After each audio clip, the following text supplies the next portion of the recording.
Daily Mail, Australian police fire rubber bullets to clear demonstration at Melbourne's War Memorial as third day of rallies by anti-vaxxers. Anti-vaxxers. Turns violent. The jabbed and the unjabbed should be locking arms on this. But of course, a common something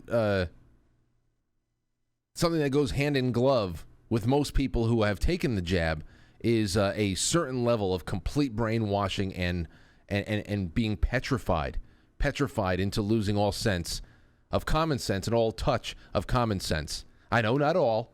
I know that there's a lot of reasons why some people felt compelled to have the shot. But the Daily Mail is part of the reason why there is that divide. Hundreds of protesters stormed Melbourne's World War I Shrine of Remembrance on Wednesday afternoon. After a tense standoff throughout the day, riot squad cops fired rubber bullets to disperse the rowdy mob. Several protesters were arrested during the start of the third day of anti-vax demonstrations. Vax with two X's. It's become its own thing. It came in response to the closure of construction industry due to soaring cases of coronavirus. Daniel Andrews, Prime Minister Scott Morrison have condemned the violence and called for calm. Go fuck yourselves. All of you. So we've been covering, I'll show you this here too because it's true about what they did with the construction sites. They gave everybody this vaccine mandate, shut down all the sites, and now people are enraged, and they should be.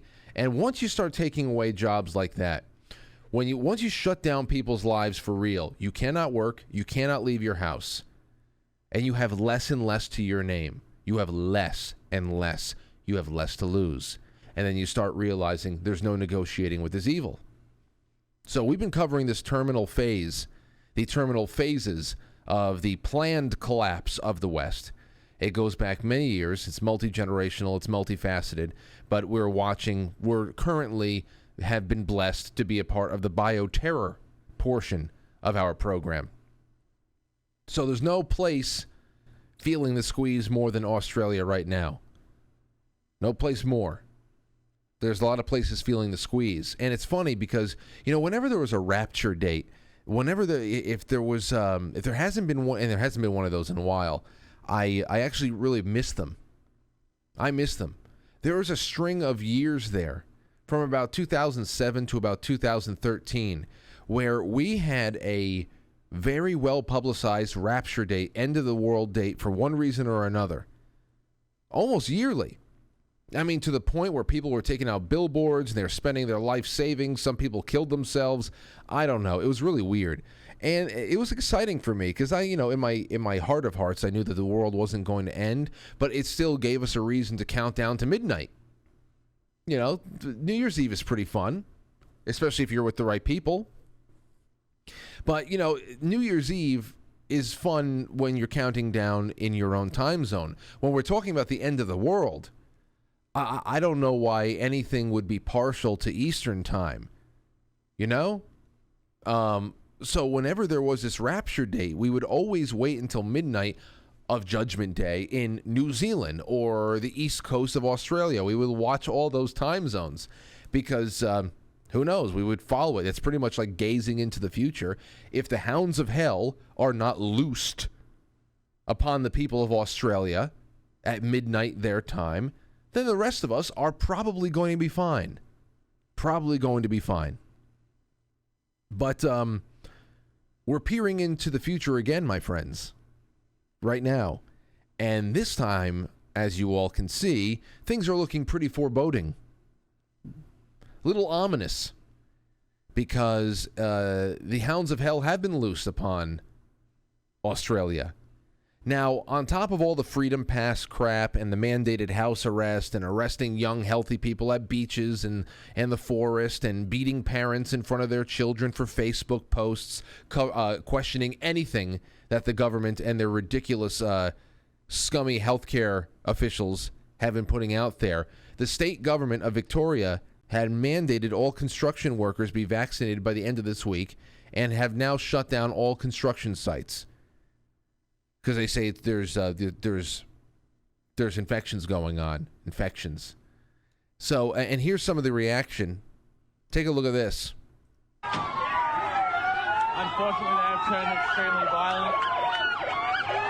So now people are getting really rowdy, and they're picking up rocks and bricks, and now you see a complete evacuation of the police, and they chase the police out. Unfortunately, people are starting to throw stuff and go crazy at these police. There they go.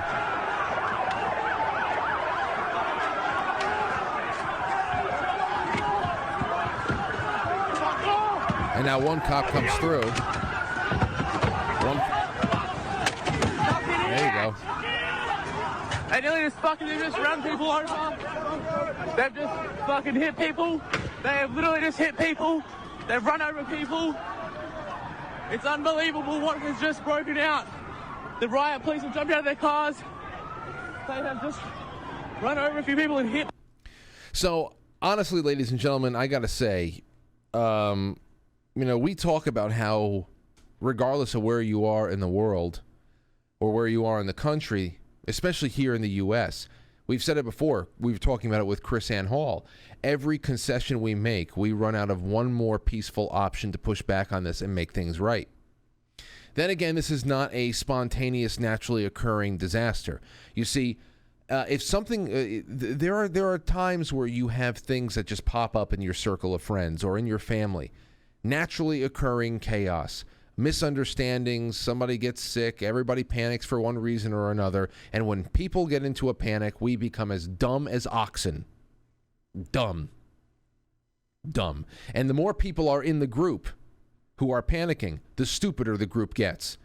The more people are really fascinating. I love talking to people, but the bigger and bigger the group gets, holy hell, the mentality just plummets. The IQ plummets. The herd IQ just plummets. And when you add panic into it, holy hell.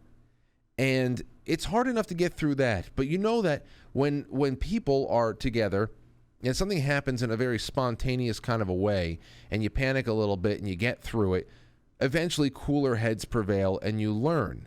You learn from things that you can prevent, reasonable things, and then you move on and you get back to life as usual, because not living life is not a way to preserve life.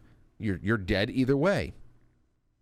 Now, that's when things are spontaneous and happen naturally. What we're living through right now is not natural.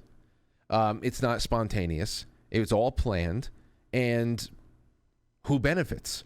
Always got to ask, who benefits from something like this? And who would benefit from us righting the ship and reclaiming our liberties and going back to a nice, peaceful, serene existence like it was sometime before I was born? I have no fucking clue. So that's just what we have to keep reminding ourselves on. So that's the sad part. We can dig in for a fight, a legal fight, peaceful non-compliance. But always remember that there is going to be something much bigger and much more well-funded that is going to be continually pressing against us. This is part of a plan. Now, as I said, I honestly believe we talk about how we run out of those peaceful options every time that we don't put our feet down and dig in. But Australia has run out of those options. It's just the way it is. Australia has run out of those options. Truly liberal, freedom-loving people have no political representation over there, and less representation across the once westernized world. All right? Truly liberal. I'm talking about the dictionary definition of liberal, not this skewed word magic political infected thing that liberal has become. Truly liberal, freedom-loving people have zero political representation in many places across the West, especially Australia right now. None. And police have a large part in that. They have cast their lot in a very, very big way.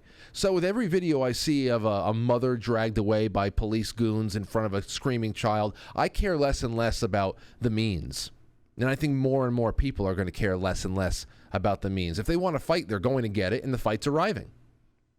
This is not something that I want to see, that I'm taking pleasure in seeing. It's just that if you understand the human psychology in a basic way, then you understand this day was coming. And of course, that would be part of the plan as well. Because if you have all control of the education and the media and the entertainment, then you're also able, like the Daily Mail has been able to do over there, is completely rewrite what is happening. Place the blame away from whatever. And then as people naturally start pushing back in the only way that they are left to do, they are going to then be further painted as the problem, as an increasingly unhinged minority of anti-vaxxers who need to be put down. They have not heeded any of our pleas for calm. How dare they not calmly accept the end of their life, the end of their civilization, the end of the countries that their fathers, their grandfathers, their great-grandfathers fought for, built up, and made what they are today, or what they were. How dare they not calmly accept the end of everything that they knew? How dare they? That's why they went for the cultural institutions first, because when we got to the terminal phases, then they're going to have to be there to just paint everything red. Paint everything red.